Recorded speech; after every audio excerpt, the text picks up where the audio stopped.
Welcome to Green Giants, Titans of Renewable Energy, the podcast where insights and innovation meet. Every episode, we dive into conversations with industry leaders, experts, and change makers, bringing you the stories and ideas in the renewable energy sector that shape our world. And now, let's jump into today's episode with your host, Wes Ashworth. Welcome back to Green Giants, Titans of Renewable Energy. Today, I'm joined by someone who truly embodies the future of clean energy. Nasreddine Guerfala is the Executive Vice President of Growth and DERs at Edgecom Energy, and he's been named one of Canada's Clean50 Emerging Leaders for 2025. Nasreddine's career has spanned continents, disciplines, and industries, from engineering and energy optimization to business development and legal strategy. He's led groundbreaking projects in battery storage, pioneered AI applications and energy management, and has a passion for reshaping how policy and technology work together to create a sustainable future. In this conversation, we're going to dive deep into Nasreddine's personal journey, the real forces shaping clean energy markets, the cutting-edge role of AI and sustainability, and his insights on leadership and building a lasting legacy. With that, Nas, welcome to the show. Yeah, thank you for having me. I'm really glad to be on one of my favorite podcasts, and looking forward to our conversation.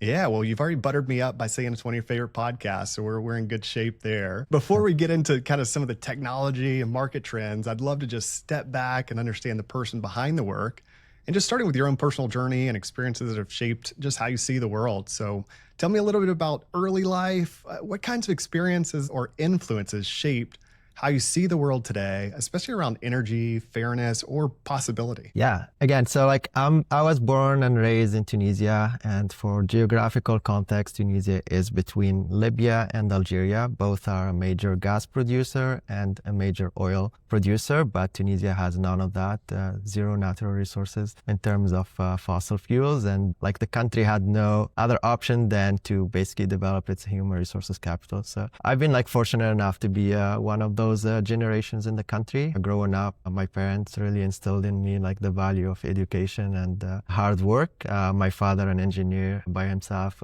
told me early on that engineering is not really about machines and technical challenges only. It's really about creating a better life for future generations. So that really stuck with me a lot, and basically shapes my mentality in terms of, the legacy I want to leave, and, how my contribution to the world should outlast me. Another one point I want to touch on my early life was my involvement in competitive sports. Soccer, it has been always my passion, and I really learned a lot, from team management, team building, competitiveness, and, the value of an individual contributor in a team shaped goal. So that's kind of some of my early life's backgrounds that shaped my professional experience.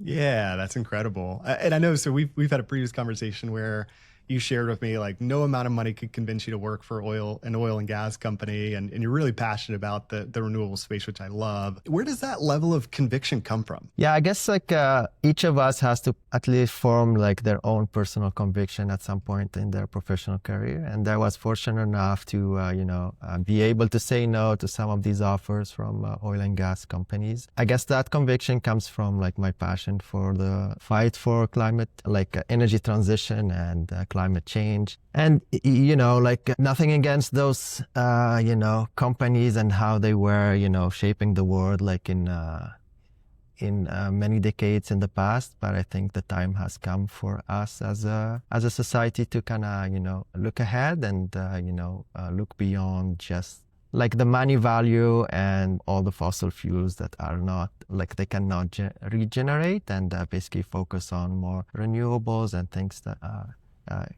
have great environmental attributes. And again, I'm fortunate enough that I can have the options of choosing. And it's really coming from a personal conviction, I guess.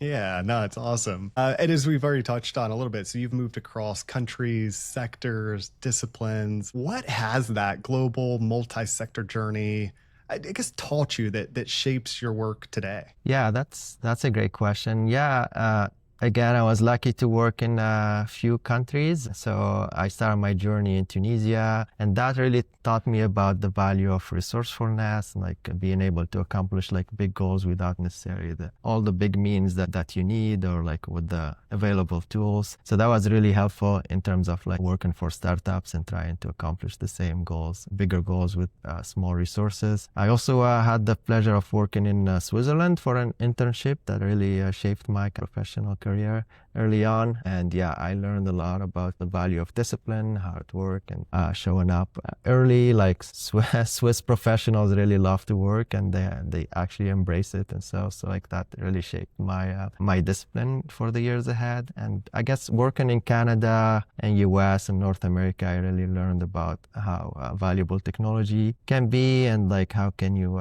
scale up really quickly, and yeah, how policy also can really shape the whole future of a sector. So yeah, that's about countries. I also was fortunate to work between, smaller companies, software companies, whether it's consulting or big or small utilities, regulated and unregulated. And yeah, like I guess like that helped me kind of had a new lens of vision for each team I've been to, and like they have a lot of more common element. Like it's always about the team, about the human capital that you have in a company, and the culture that you can create that kind of propels that company ahead. So yeah, without a doubt. And beyond just even like you've seen a lot of different countries, different environments, different size of companies as well, you mentioned, but you also held different leadership roles in different functional areas like engineering, legal, business development. I guess what's the thread that connects them all? Was that an intentional journey, or tell me a bit about that? Yeah, like maybe a little bit of background. Yeah, I started as graduated as an engineer. As every, young engineer, I thought like the world revolves around engineering, and engineers basically shape how the world would be. But then, yeah, it didn't take long until I faced the challenge of basically putting business cases for executives to give me the go ahead or not for making those ideas become, a reality. I had to learn the hard way, like how to speak the executive language and learn about the business. Partially, I've done it through formal education and MBA to kind of, again, speak the same language as those executives. Then many years later, working in business development, I also learned that, the legal discussion, the contract negotiation is a masterpiece that you kind of need to fully embrace and learn about. And then, yeah, I'm a curious person. I like challenges. So I kind of had to learn also the legal attributes, and then leading to me leading a full legal team. And so I guess it's a combination of curiosity, like a bit of challenges. Sometimes it was intentional to take a new challenge or lead a new team in a new area. And sometimes it was kind of imposed on me. And I'm really grateful for those experiences. Again, the connection between all these fields or like disciplines, it's really like problem solving. Like if you have a purpose behind you, like problem solving, no matter what amount of skills or attributes that you use, is really like the intentionality and like the purpose behind your problem solving will get you through that. Yeah, no doubt. I've said a lot, like curiosity, resourcefulness, and problem solving will get you very, very far in life. Just embracing those three. I want to touch on a little bit too. How has mentorship played a part in shaping your path, and maybe one piece of advice that you received at some point in your career that changed your trajectory? Yeah, I would say like mentorship immensely affected like the shape of my professional career. Early on, I was fortunate again to have a good mentor. Some of that was intentional, like I always kind of seeked mentorship from people that I admire and are in positions or places, whether in professional setting or elsewhere in life that I want to be in the future. And yeah, early in my career, one of the VP of engineering told me, listen, like, don't wait for doors to open for you, create them. And that really like stuck with me, kind of, so the question became, how do I create those doors? Part of it like was networking and like, seeking mentors and, seeking challenges. And like, I still have some mentors, like people that I admire and want to become like them. And like, my advice for every young professional would be to seek mentorship. It can really shape your professional career, but also your life. Yeah, that's awesome and powerful quote there. I can see that one stuck with you. I love hearing just how those personal experiences shape your values and perspective. And I want to zoom out a little bit, and I'll talk about some bigger focus and things, forces at play within the industry. So you've worked at that intersection of policy, technology, business, and I want to dig into how you see the system itself evolving. Thinking about that, so what do most people misunderstand about how policy really influences the clean energy transition as a whole? I guess most people think about policy as, the stick and carrot. So they see it's either, it's just incentive and funding, or it's just regulations and things that basically don't allow them to do the things that they do. I think if we zoom out from that, like the bigger picture, and I don't envy policymakers, it's really creating the playing field for, investors and for a whole ecosystem to project their future decisions based on the policy that exists and how the policy is shaped out. So like a good policymaker would create, a policy that can honestly affect generations to come, and a bad policy can stall, one sector for a decade very easily. So it's really not just the rules and the funding and the incentives only. It's really about creating the whole ecosystem and being, more encompassing of stakeholders there, and kind of creating that, long-term projection or long-term playing field to get all the stakeholders to play in a fair way and to,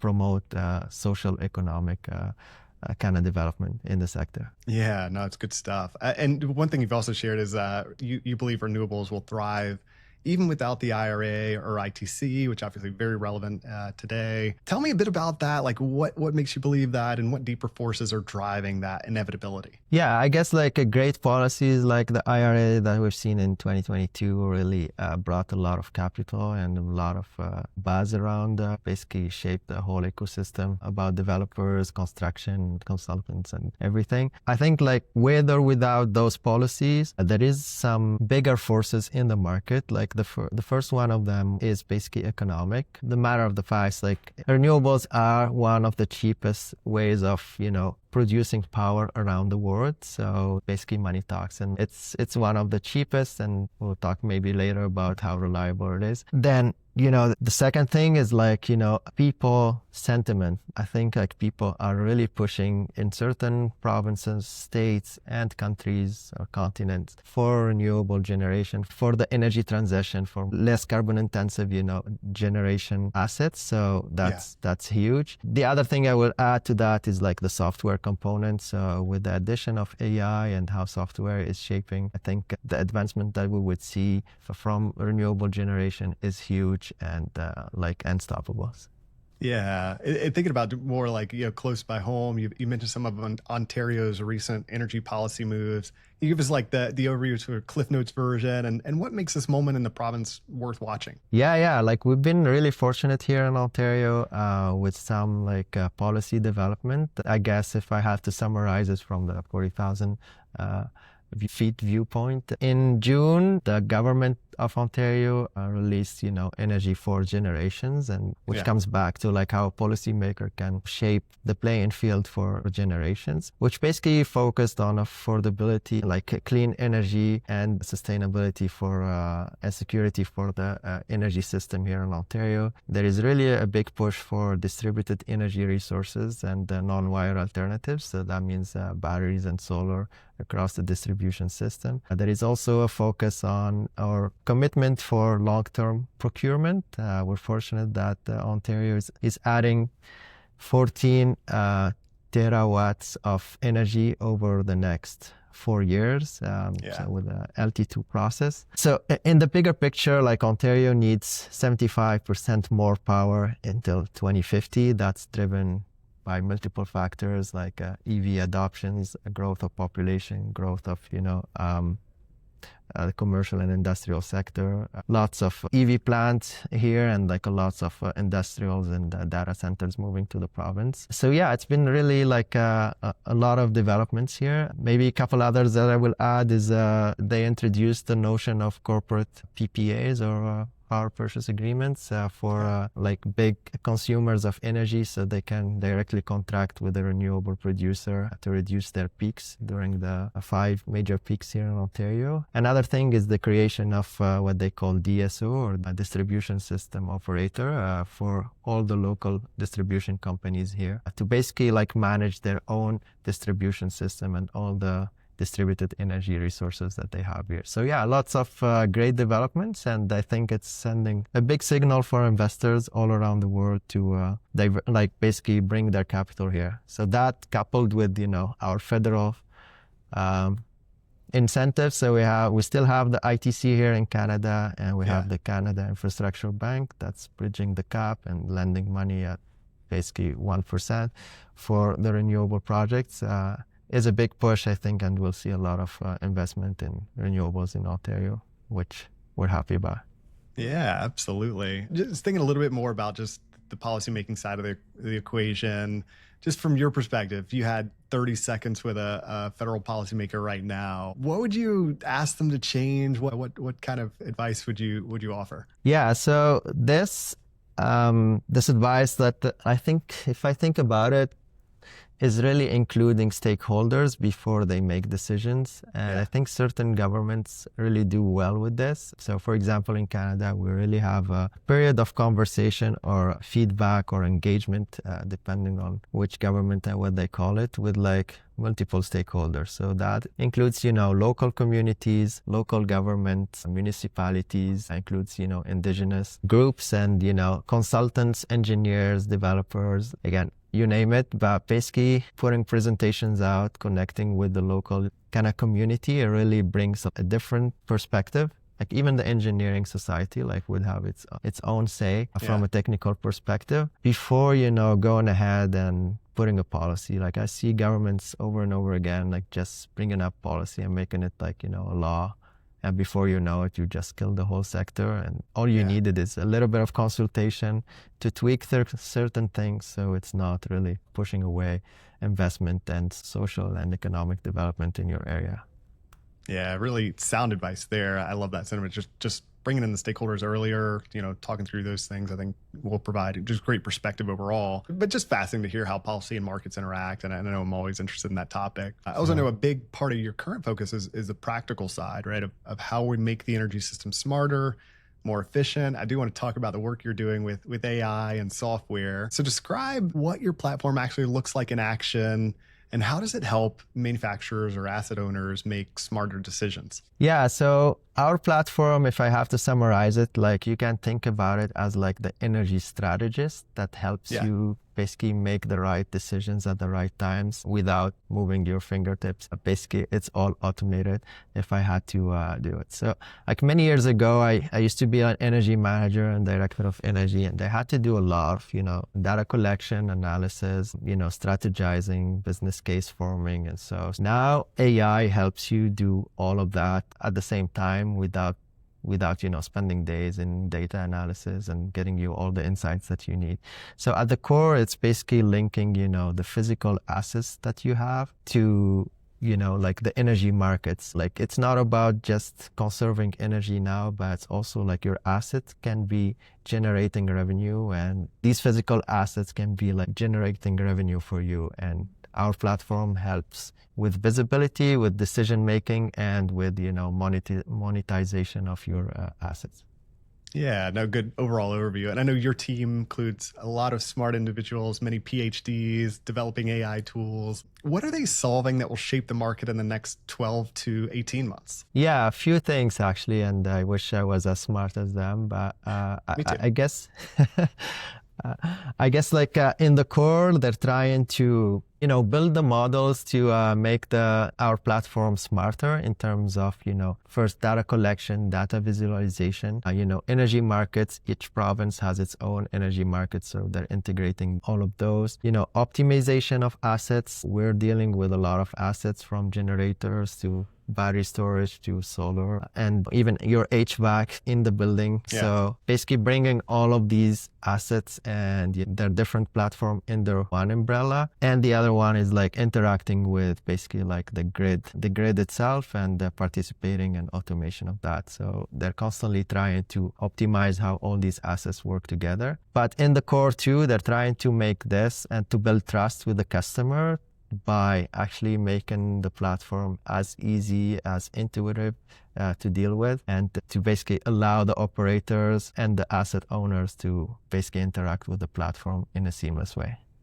Yeah, that's awesome. I want to dig more into just kind of how it works. So even for those maybe outside the space or those inside the space, we hear everything about AI doing everything under the world. And I want to kind of break this down a little bit. So how does AI make real world energy systems more efficient and resilient? Kind of like, how does it work? And if you can get us sort of that overview would be great. Yeah, absolutely. Multiple ways. And I'll back it up with some examples. So yeah. I guess think of some of the features that you would do. So if you were like an industrial park or, a hospital, like usually you would have different type of assets. You would have rooftop solar, you would have a generator on site, battery storage, probably EV charging. And usually like you have different systems. So one thing is AI helps you with visualization of all these assets, automating your manual dispatch. So generally you would have, operators that actually had to move on site and press buttons, whether on a computer or physically in some cases. So automation of all of that, visualization is something that AI does very efficiently.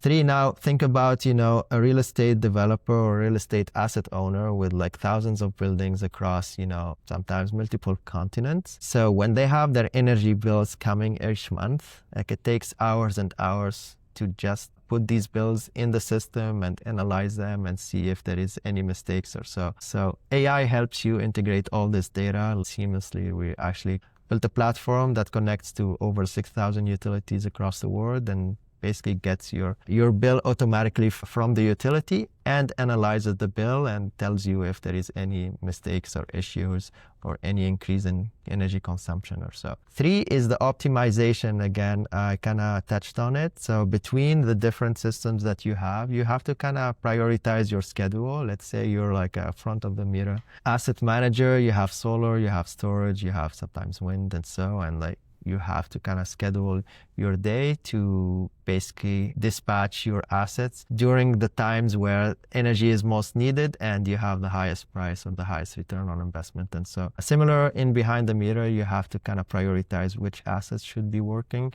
and which assets should be, maybe curtailed during certain times to avoid some peaks and reduce your energy consumptions. In some, like AI basically makes things a lot easier, a lot faster. You don't need an energy manager, an energy analyst, an energy coordinator. The platform does it all for you and in a seamless way. Like we hear a lot from our customers, listen, we want to focus on our core business, which is, producing this or that. And we don't want to be chasing reducing our energy consumption or our energy participations in market. Our platform and AI allows you to do that. Yeah, it's incredible, especially seeing where technology is going and how quickly it's evolving. I think with that, it does sometimes create a gap, right, between technical potential and customer understanding. I'm curious, like, how do you navigate that? And what has to change maybe for this work to really scale and take off as we all believe it will? Yeah, absolutely. It's a great question. Like, it's really, and that's part of my role and part of like kind of my professional background where I try to bridge the gap between, the tech, the buzzword, the AI, and like all these models that our people are building and the ultimate customer experience. Because if the customer doesn't understand that, or because customers don't buy buzzwords, it used to be like the Internet of Things, now it's AI. They really buy outcomes, and then outcomes is different for each customer. So I learned early on in my career that I need to speak the language of the customer. So if they're producing some manufacturing units, like you have to converse, the energy savings that they're getting or the energy, or like convert everything either to dollars or even like better units of production, So exactly. So like we help customers, like bridging the gap is really building awareness within the customers. Sometimes customers have no idea what like their energy consumption is, they don't have the awareness that AI can actually bridge that gap, and like they don't have to hire many people, or they don't have to analyze for days or so. So yeah, like it's building awareness and, you know, focusing on outcomes. It's basically, this is the amount that's gonna come to your bottom line. And I think that helps customer adopt more of these technologies, and it's an easier transition for them to get AI and like buy the AI revolution in the energy sector. Yeah, absolutely. No, good stuff. And very practical. And I would agree 100%. Thinking about it, so you've been at this intersection of sort of clean tech, AI, infrastructure. What's one hard lesson you've learned just being there kind of in the middle of it, especially as it is evolving really quickly? Yeah, I'm not sure it's a hard lesson now, but it's something that kind of keeps me up at night when I zoom out a little bit, like with AI and its energy consumption. So like we're promoting these AI platforms, and so it's definitely for a good cause. It's definitely helping customers. But if it's gonna turn to, you know, using AI that actually consumes a lot of energy with like these data centers that are coming, like are we net positive at the end or not? So I'm really making sure that whatever we're creating is not actually consuming more energy on the other end. It's something that we're really developing and making sure to optimize our energy consumption through the AI models that we're creating. So we're not creating the need for more energy while reducing it on the customer side. Right. Yeah. I had it recently on another episode. We talked a little bit about that, and sort of like the offset hasn't really been measured either, of kind of like, yeah, AI, it's going to use some more energy, but do you save some other energy on the other end where it's efficiency gains, or as you said, you don't need 3 people maybe that you used to need. Now with AI, you have one person kind of like helping you go through it, but then, you know, the tool is doing a lot, you know, so there is an offset, I'm sure, there, but we don't know exactly what that is. But great, just thoughts in terms of just paying attention to that and keeping that on the mind for sure. So technology innovation are critical, obviously. We talked a little bit about that, but at the end of the day, I think this industry is driven by people. You touched on that early on. That's something obviously I'm very passionate about, but I'd love to shift gears and talk a little bit about career paths and growth, what it takes to lead in a dynamic space. So thinking about your career, everything you've done, your mentors, all that, what advice would you give to someone just entering the energy space or switching into it? Yeah, great question. I think first of all, if anybody is entering the energy space, congratulations. It's one of the most exciting times to be in this space. Like, I think it's probably like the largest revolution happening like after the Industrial Revolution. Like our grids have to shift, and like that's gonna take time. It's probably decades, and it's very exciting place to be. 2, if I were to give an advice, it's really like pick your niche. Like there is a lot of facets within the energy market space, whether it's policy, whether it's really technical, but even in the technical, there is, you know, let's say battery storage, there is renewables, there is the energy efficiency side, there is the carbon side and sustainability side. So pick your niche, try to be, you know, one of the best experts in the field. So whether through formal education or training, specialized training, try to be a specialist, but also keep in mind the bigger picture. So follow the trends, follow what's happening, follow the policy, like advancements that are happening, because some of the best individuals or professionals that I know are both a specialist in one, like one of the best specialists, but also have, you know, the strategic thinking and like the bigger view. The other thing I think I mentioned earlier is like seek mentorship. So that can be, you know, early on, there can be, you know, some good leaders to work for, but also some good companies that actually like pushing, you know, personal development, and like they invest in their human resources. Some of the companies are really good to start your career with. And the last thing I would mention is probably like get involved. You really have to get involved to build your network. So whether that's through association, volunteering work in the sector that you're in, it's really valuable and builds your network and kind of like your net worth for decades to come in terms of your professional career. Yeah, absolutely. Several really good pieces of advice there. One, I think, you know, seeking mentorship. And I always tell people, you know, somebody told me early on, I've mentioned this several times, I think, in the podcast already, but the world belongs to askers. Like, if you just ask, sometimes somebody you respect, somebody you look up to, and you just ask them for, hey, would you be into a mentorship relationship with me? Or maybe we can meet once a month and, give me some advice and we talk through things. People are so willing to do that and usually very eager to pass on wisdom, pass on knowledge, help. Because we've all, anybody at any level of success has had mentors along the way, right?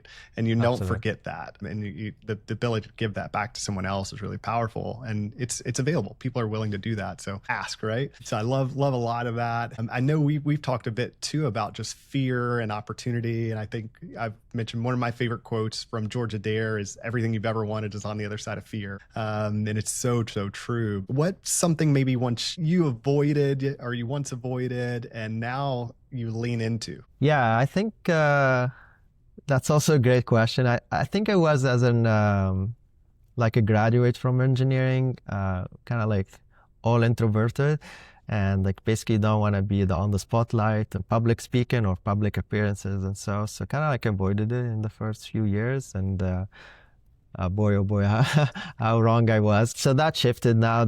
I think I had one rule by my mentor. He said, for the next decade, any speaking opportunities that you get, whether that's on a panel, in a conference, if you're asked to speak in an association, just say yes. Your rule is never say no to a speaking opportunity, no matter how big or small it is. And kind of like followed that rule and really shaped me immensely. So now I don't necessarily seek, but I still, for the most part, don't say no to speaking opportunities. Sometimes you would ask yourself, why am I doing this? It's stressful and so, but it really shapes, your public speaking abilities and builds your brand and puts you out there and makes you basically like a thought leader. Yeah. And that's something that I now don't fear anymore and try to actively participate. That's awesome. And now you're on podcast. I know. On the spotlight, which is great. And I think, it's just practice, right? It's just the repetition of doing it. I try to tell my daughter all the time, she's a phenomenal soccer player and she's got such skill. I tell her, you're so far beyond where I was at your age. But I tell her, if you see someone that's better, and this is the same in professions, right? And public speaking, you're like, wow, this person's so put together. Gosh, they're just so good and natural. They've done it more times, and more importantly, they've failed at it more times. And it's that of if someone's better at you at something, they failed at it more times than you have. Simple as that. And so you do have to put yourself out there. I love that challenge of for a set amount of time, I'm just going to say yes to any speaking engagements, anytime I get asked the question, because you're accountable to that and sort of forcing you to get out of your comfort zone and do that. So that's incredible stuff. Thinking about this space in particular, and you've hit on this a couple of times, but I'd love to hear any more. Beyond just technical skills, which we know are important, that you have to have those, but what makes someone truly effective in the space beyond the technical skills and all that other stuff? Yeah, absolutely. I think in my own language, I call it the attitude, but I think what I mean by that is really the personal attributes of a person. I think hard skills or technical skills are always there. You can learn them if you're curious enough and committed enough, but the personal attributes of, being there when it's needed, being a team player, chiming in when, the team needs you, not saying, no, this is not my job, I can't do this or so. What I call attitude is really the leadership that you take, owning your task, accountability. And I know I'm naming many things there, but, it takes a certain type of personality or what I call attitude, what basically makes you more effective owning your tasks and delivering on time and stuff like that is very, very important. It doesn't go unnoticed with your manager or your company and basically propose your career.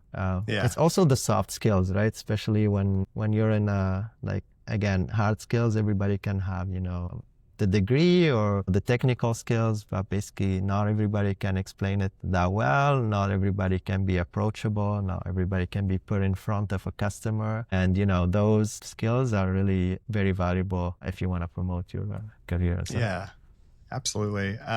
In several other things you mentioned earlier too, just that curiosity, resourcefulness, problem solving. I think those are all key fundamental things. And that just comes from putting yourself out there, being willing, asking the questions. I had somebody tell me early on, it's treat it like you own the business. If you were a business owner and you walked by a problem, what would you do? work on fixing it or pick up that piece of trash on the floor. Something like so basic and simple, but it's just that mindset, mindset and attitude, as you said, which I think are critically important. And you see it, like I see it from entry level to even, to C-suite level. The ones that make it usually up there really successful, they've honed all those other soft skills and personal traits and attitude as all the things you've mentioned there too. So really, really important. What's something, I guess, thinking about that a little bit, so something you wish maybe more young professionals understood about building long-term influence and just thinking about that as a whole? So I guess like it's not really about just how many posts you put there or how many videos or so. I guess that's kind of like the TikTok mentality right now. Yeah. That's important, but it's also the substance behind it, like being able to be accountable and to deliver on time and to, like putting your name behind some tasks and actually delivering on them is really important. It's like basically consistency and accountability. I think leading by example is important to be, an influencer in the professional career. It's not just about the public appearances and how many posts you put out there, but it's really being known as somebody that can deliver and can be consistent and accountable. Yeah, no doubt. And as you said earlier, your network is your net worth, right? I think it's incredibly important to build that and building it in a meaningful way, as you said too. So as we start to get closer to wrapping up, I want to look ahead a little bit. So the future of energy is being written right now. You mentioned us just being in this incredible moment. I want to talk a little bit about what decentralization really means, some myths you'd love to bust, and legacy you hope to leave. So just starting out a little bit on the decentralization topic, what does it actually mean in practice? And then how can utilities and customers work together instead of against each other? Yeah, absolutely. So maybe it's good to set the background there. I guess for 100 years, utility have been like monopolies. It's a top-down approach. The power is produced here. It's getting distributed by utilities. Sometimes utilities play both roles and basically distributed to customers. And you get a bill at the end of the month and you have no other option than to pay the bill. I guess that concept has been challenged for the last decade or so, and customers with the newer technologies want to have, more say about their power purchases, whether because sustainability reasons, affordability reasons, or just, the right to decide which power and how much they're paying for power. And so customers there has been this movement by larger customers and larger entities to either produce their own power or get, certain devices or certain technologies on their premises, such as a battery storage energy to store some energy when power is cheap and deploy it when power is really high to get from utilities. So that creates a decentralization of assets. So like assets are not just at the power generation side, but assets are also like within the customer premises. And, decentralization, whether some of the larger customers are becoming almost mini utilities and big power producers. Yeah. So it basically forces utilities to rethink their business model at a totality. And I honestly saw this firsthand. I worked for utilities and there was two schools of thinking. It's like, hey, we've always done it this way. We're going to keep doing that way. And, we're just going to, try to restrict data to customers or access and this. And the newer kind of type of thinking, a newer generation of energy professionals saying, no, we should be a big player of this new ecosystem. And if we don't adopt it, early on, we're going to be just passed through customers and we're going to just be dead in 20, 30 years or so, right? Customers will take over. So I guess in the new ecosystem, we're at a point where utilities are, an acceptance stage and basically trying to work with customers. And because the more there is assets on the customer premises, the more there is no visibility from utilities, and they can't even manage their own grids. They can't predict when peaks are going to happen or customers will deploy those energy assets. So now they're trying to create programs. So utilities are embracing it slowly, and they're becoming enablers for customers to play in their space. And they're trying to become a major player in enabling decentralization, being the people that have the reliability, accountability of the grid, and the know-how of massive scale of decentralized energy resources. So I'm glad actually that we're moving this way, where utilities are embracing it rather than just saying, okay, no, this is our side of expertise. You just pay the bill. And Yeah, exactly. No, it is really good to see. It's such a, I don't know, in my mind, kind of a broken old bottle.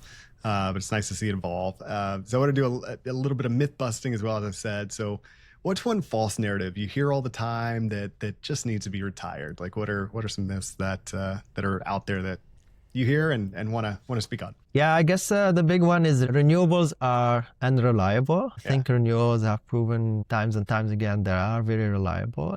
Yes, when the wind doesn't blow and when the sunshine, there is no sun, there is no solar or so. But in certain places there has been consistent proven results by renewables. And when we add the emergence of battery storage, now they can be extended for multiple hours and basically help the grid.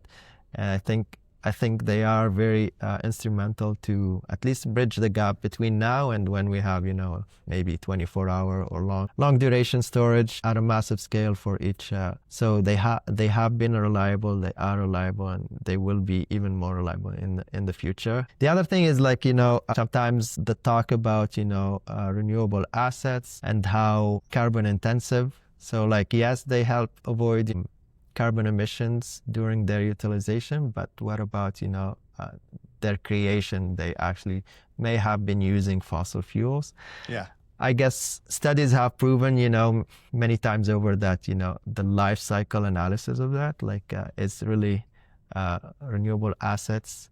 Yes, they may have used fossil fuels to create them, but the benefits that we get over 30 years outperform, the carbon emissions that have been done during their creation. So those two myths, I really don't want to have to justify them. There has been multiple studies out there, and it's been proven over time. Yeah, those are two big ones for sure. I appreciate you speaking on those and providing some context, and would encourage anyone to do some research. There are a lot of studies out there, things that have been done to debunk both of those, but it's common. You hear those two come up all of the time, so that's good. Absolutely. As we get a little closer here, so when you think, let's go 20 years ahead, what do you hope to leave behind? What do you hope people will say that you helped build in that time? This is a deep question. Yeah, but I honestly think about it quite often, at least once a year or so. What is my legacy? What I want to leave behind me? I would want to be remembered as somebody who has built awareness in the energy transition time, who has built, a network of people. I've been a president of Association of Energy Engineers, and it was very rewarding to build a community around energy efficiency and renewable sustainability. So that I want people to recall about my time in the space. Also, being a person of business and with strong interest in policy, I hope to be remembered as somebody who shaped, the policy at some point of time to enable, the energy transition at a certain time, and who scaled, some companies to a level that actually made a difference in this space. Yeah, good stuff there, and good, powerful sentiment as well, and a great way just to kind of wrap up the conversation. So, Nasreddine, this has really been fantastic.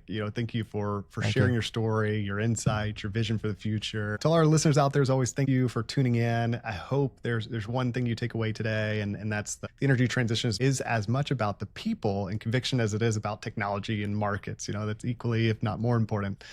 So leaders like Nas remind us that progress happens when we stay curious, collaborative, and courageous. With that, thanks for tuning in to Green Giants. If you enjoyed the episode, please subscribe, leave a review, and share it with someone who cares about where clean energy is headed next. And we will see you soon. This episode of Green Giants, Titans of Renewable Energy, was brought to you by Lead Group Search. If you enjoyed today's discussion and are looking to recruit top talent for your company, or find your next career opportunity in the renewable energy sector, visit leadgroupsearch.com. Let's continue driving the future of clean energy together. Until next time, keep pushing toward a greener future.